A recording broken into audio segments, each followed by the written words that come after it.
오늘 말씀은 시편 56편 8절에서 10절 말씀, 세번역 성경으로 우리 다 같이 한번 읽겠습니다. 시작. 나의 불안함을 주께서 헤아리시고 내가 흘린 눈물을 주의 가죽 부대에 담아 두십시오. 이 사정이 주의 책에 기록되어 있지 않습니까? 내가 주님을 부르면 원수들이 뒷걸음쳐 물러갈 것입니다. 하나님은 나의 편이심을 나는 잘 알고 있습니다. 나는 하나님의 말씀만 찬양합니다. 나는 주의 말씀만을 찬양합니다. 아멘. 하나님은 내 편이시라 라는 제목으로 말씀을 같이 나누겠습니다. 저는 개인적으로 운동을 참 좋아합니다. 그렇다고 해서 제가 운동을 잘하는 건 아니죠. 운동을 필드에서 직접 하는 것보다도 이렇게 운동 경기를 관람하는 거를 굉장히 즐겨하고 있습니다. 오래전 일이죠. 유명한 권투 선수 마이크 타이슨, 원래 풀네임은 마이크 제라드 타이슨이죠. 그 유명 복서죠. 아주 무시무시한 핵주먹이, 핵 돌주먹이란 별명을 갖고 있을 정도로 아주 무시무시한 복서였습니다. 그가 1966년 뉴욕의 브루클린 출생이면서 최초로 어린 나이에 WBC, WBA, IBF라는 그 복싱의 양대 모든 산맥의 그 타이틀을 어린 나이에 딱 정복한 그런 세계 헤비급 챔피언이었습니다. 굉장합니다. 그가 경기를 하면은 전적을 보면요, 19번을 19번의 그 프로시합에서 12번을 1회 KO로 이긴, 그야말로 무시무시한 주먹을 소유하고 있습니다. 프로 전적이 50승에서 44번을 KO로 이길 정도로 어마어마한 그런 주먹을 자랑하고 있었죠. 그랬던 그에게 1996년 에반더 홀리필드, 오늘 제가 소개해 드릴 그런 복서죠. 에반더 홀리필드라는 사람과 매치가 벌어졌습니다. 아주 빅 매치였습니다. 그 당시에 그런 타이슨과 경기를 하는 그 홀리필드의 그 경기를 예상하는 도박사들이죠. 그 도박사들의 예상이 거의 10대 0이었습니다.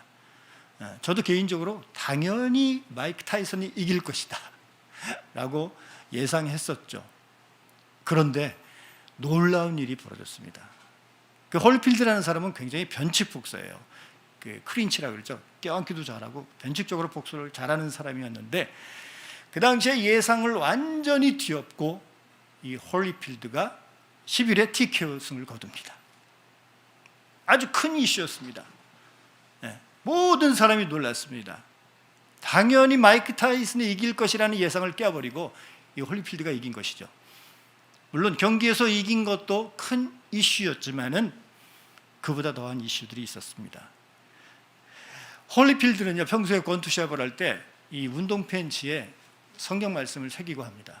빌립보서 4장 13절 말씀, 내게 능력 주시는 자 안에서 내가 모든 것을 할 수 있느니라.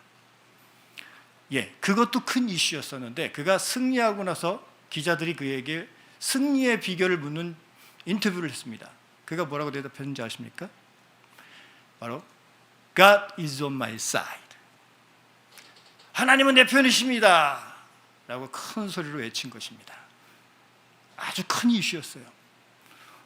저 홀리필드가 확실한 크리스찬인가 보다. 제가 젊었을 때 찬양 사역을 하면서, 집회를 하면서, 간증을 하면서 이 홀리필드의 이 비유를 굉장히 많이 전한 기억이 납니다. 내게 능력 주시는 자에서 내가 모든 것을 할 수 있다. 하나님은 내 편이십니다. 이것을 비유로 해서 간증 집회를 많이 했던 기억이 떠오릅니다. 그랬던 홀리필드였는데, 그가 은퇴 후에 그의 삶이 그리 좋은 평판을 받지 못합니다.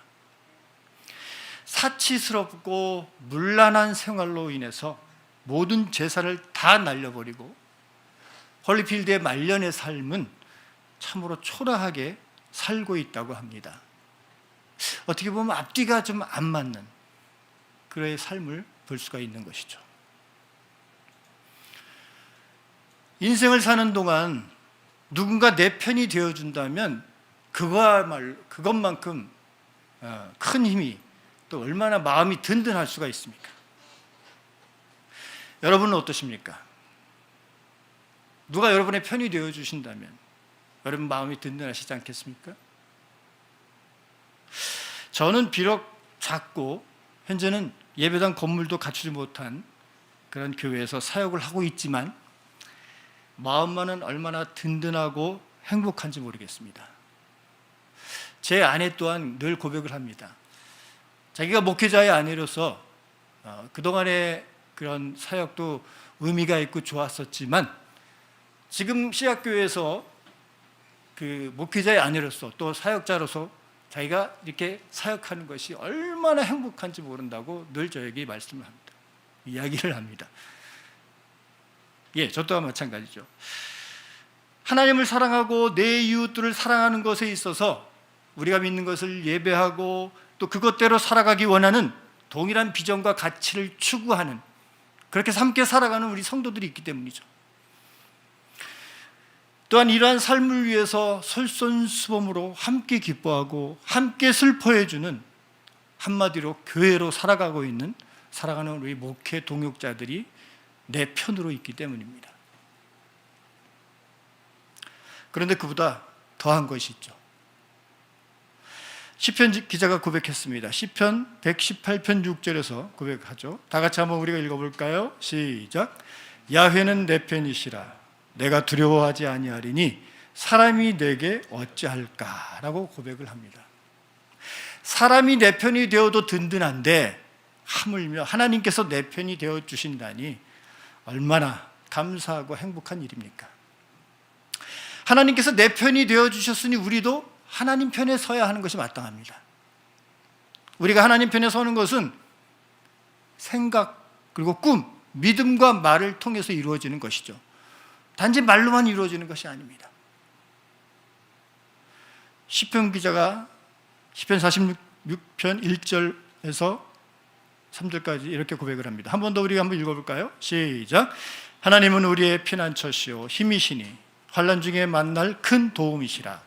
그러므로 땅이 변하든지 산이 흔들려 바닷 가운데 빠지든지 바닷물이 솟아나고 뛰놀든지 그것이 넘침으로 산이 흔들릴지라도 우리는 두려워하지 아니하리로다. 이렇게 고백을 하고 있습니다.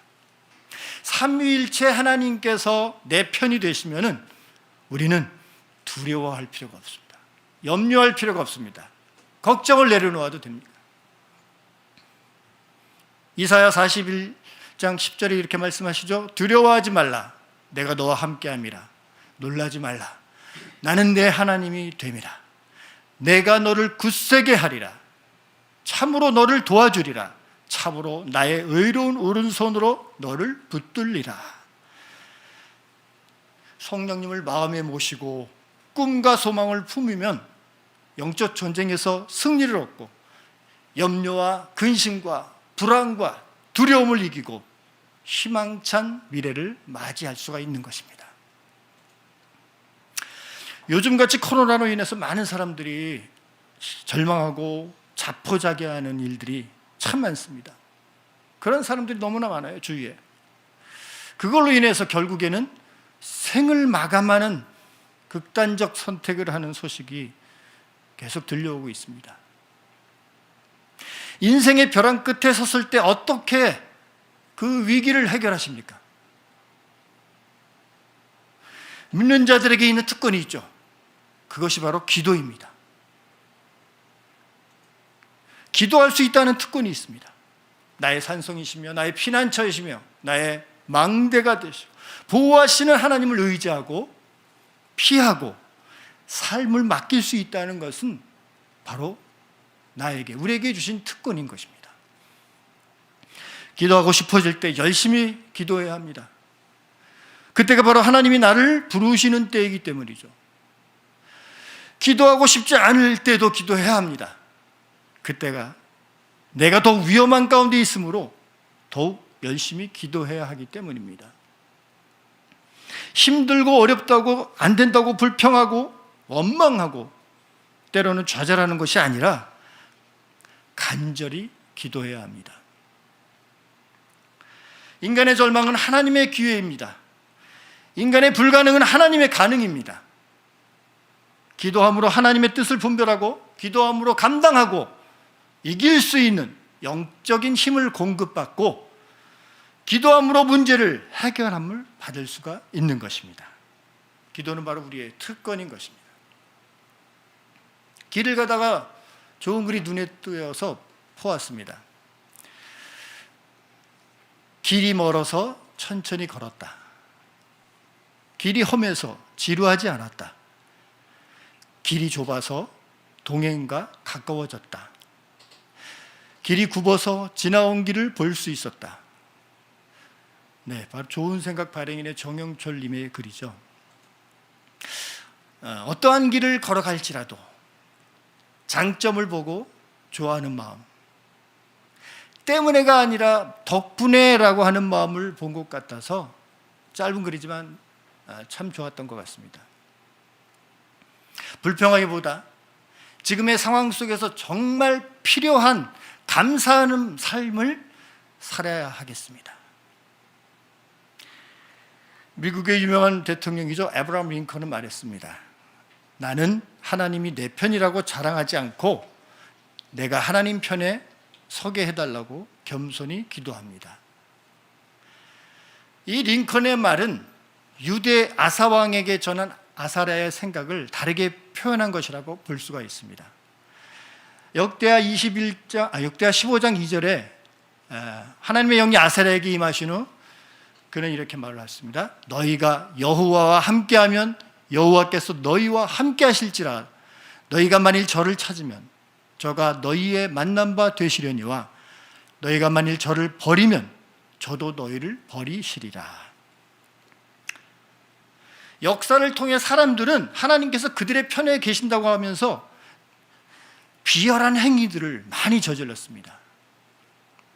하나님이 단지 이스라엘 백성이라는 이유만으로 그들 편을 들지 않으셨던 것처럼 우리가 그리스도인이라고 해서 하나님께서 늘 우리 편이라고 확신할 수는 없는 것입니다. 하나님은 하나님 편에 속해서 하나님의 마음과 생각을 알고 그 뜻을 행하는 자들의 편에 계시는 것이지, 하나님과 사람들에게 자신의 길이 옳다고 믿게 하려고 애쓰는 자들 편에 계시지가 않는 것입니다. 하나님께서는 이사야 선지자를 통해 하나님이 억압당한 자들의 편에 계신다고 알리셨습니다. 이사야 58장 6절 7절 10절 말씀 제가 읽어드리겠습니다. 내가 기뻐하는 금식은 흉악의 결박을 풀어주며 멍에의 줄을 끌어주며 압제당하는 자를 자유하게 하며 모든 멍에를 꺾는 것이 아니겠느냐. 또 줄인 자에게 너의 양식을 나누어 주며 유리하는 빈민을 집에 들이며 헐벗은 자를 보면 입히며 또 너의 골육을 피하여 스스로 숨지 아니하는 것이 아니겠느냐. 줄인 자에게 너의 심정이 동하며 괴로워하는 자의 심정을 만족하게 하면 너의 빛이 흑암 중에서 떠올라 너의 어둠이 낮과 같이 될 것이며. 그리스도인에게 이 말씀은 그들이 억울한 자들 편에 서는 것이 옳다는 것을 뜻하는 것입니다. 하나님이 우리 편에 계신다고 추정하여서 어떤 상황에 뛰어들기보다는 우리가 하나님 편에 서 있는지 확인할 필요가 있습니다. 또한 우리의 소원을 하나님의 뜻이라고 착각하면 위험한 것입니다. 하나님께서 우리에게 요구하는 말씀이 있습니다. 그것은 바로 너와 내가 같다는 것입니다. 너와 내가 같다. 여러분, 이 말씀을 깊이 새기시기 바랍니다. 너와 내가 같다. 자신과 같기를 원하시는 이유는 하나님의 뜻과 우리의 심정이 같을 때 하나님의 마음이 우러나와서 우리에게 주시기 때문입니다. 자녀가 원하는 것을 주지 않을 뿐만 없습니다. 하지만 원함에도 불구하고 자녀가 부모와 뜻이 다른 행동을 하고 잘못된 행동을 할 때는 주지 않습니다. 하나님이 내 편이길 원하십니까? 그렇다면 하나님이 말씀하신 것을 기억하고 지키십시오. 너와 내가 같다. 이것을 지키지 못하고 하나님의 뜻과 다른 행동을 할 때는 오늘 초반의 비유에서 그 홀리필드의 비유를 말씀드린 것과 같이 홀리필드와 같은 앞뒤가 안 맞는 실패한 삶이 되는 것입니다. 코로나라는 전대미문의 환란 가운데 여기저기서 들려오는 교회들과 목회자들의 오류 및 진리를 벗어난 소식을 그런 소식들 속에서 참으로 마음이 심란했습니다. 교회와 사역자들을 비난하는 것이 극에 달하고 있는 현실입니다. 너무나도 자존심이 상해서 한마디라도 대받아칠까 할 때마다 터져 나오는 믿기 힘든 기사들이 저 자신을 더 움츠리게 됩니다. 이번 주 뉴스 보셨나요? 이번 주 뉴스에서 조계사 앞에서 석가탄신일에 20명의 개신교인들이 모여서, 진정한 개신교인들인지 이단인지 저는 모르겠습니다. 그들이 모여서 사탄아 물러가라, 보혈의 찬양을 부르면서 거의 집회 데모를 하고 있었습니다. 너무나 부끄러웠습니다. 여기까지 욕이 나왔습니다. 어떻게 그렇게 예수님의 기본적인 사랑 정신을 위배하는지 모르겠습니다. 너무나도 이기적인 행동이었죠. 나와 아무 상관없는 일들로 치부해 버리기에는 기사들 여기저기에 섞여 나오는 뭐뭐 교회, 뭐뭐 개신교 목사 등의 정보들이 사회적으로 지탄받는 일들과 연관되어 들려올 때는 이 장기를 찌르는 그러한 고통으로 다가옵니다. 불의한 것을 같이 보아도 편이 나뉘어지고 편안히 기대고 피할 곳조차 없어 보이는 현실 속에서 교회에 다닙니다, 교회에 다닌다는 것이 더 이상 그리스도인이라는 증거가 되지 못하는 것 같은 그런 상황입니다. 그저 답답하고 울고 싶을 따름이었습니다. 그런 가운데 오늘 본문인 시편 56편을 대하며 위로를 받고 또 힘을 내봅니다. 8절 말씀이죠. 우리 다 같이 한번 읽어봅시다. 시작. 나의 불안함을 주께서 헤아리시고 내가 흘린 눈물을 주의 가죽 부대에 담아두십시오. 오랜 시간 도망다녀 했고 손가락질 당했으며 때로는 죄인이었던 스스로에 대한 탄식과 무기력함, 끝이 없는 사람들의 조롱 속에 살아가던 그 다윗의 삶에서 하나님은 그의 두려워하는 날에 의지할 유일한 곳이 되셨습니다. 그 다윗이 만난 하나님은 개인의 눈물을 그저 스쳐 지나가는 감정의 폭발 정도로 보시는 하나님이 아니셨습니다. 오히려 그의 눈물을 헤아리시는 하나님, 시간과 그 고통을 기억하시고 주님의 마음에 담으시는 하나님이셨습니다. 여러분, 이 시간 마음 가운데 있는 불안감, 두려움, 걱정으로 눈물이 앞을 가리시는 그런 사정을 가지고 계시다면 오늘 이 본문의 말씀을 마음을 열고 우리를 위로하시는 하나님의 말씀으로 받아보시기 바랍니다. 우리 다 같이 말씀을 같이 한번 큰 소리로 읽어보겠습니다. 시작. 나의 불안함을 주께서 헤아리시고 내가 흘린 눈물을 주의 가죽 부대에 담아두십시오. 이 사정이 주의 책에 기록되어 있지 않습니까?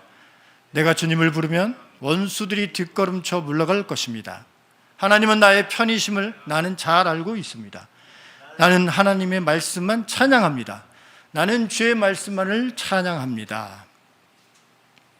우리는 이렇게 찬양하는 삶을 살아야 합니다. 왜 이렇게 찬양할 수 있습니까? 비록 우리의 삶이 헤아릴 수 없으며 견딜 수 없는 고통 중에 있을지라도 가난하고 갇힌 자들을 돌아보시며 아픔 속에 있는 자들을 멸시하지 않으시는 그 하나님의 성품이 오늘 우리 안에 멈추지 않는 새 노래를 주실 것이기 때문입니다.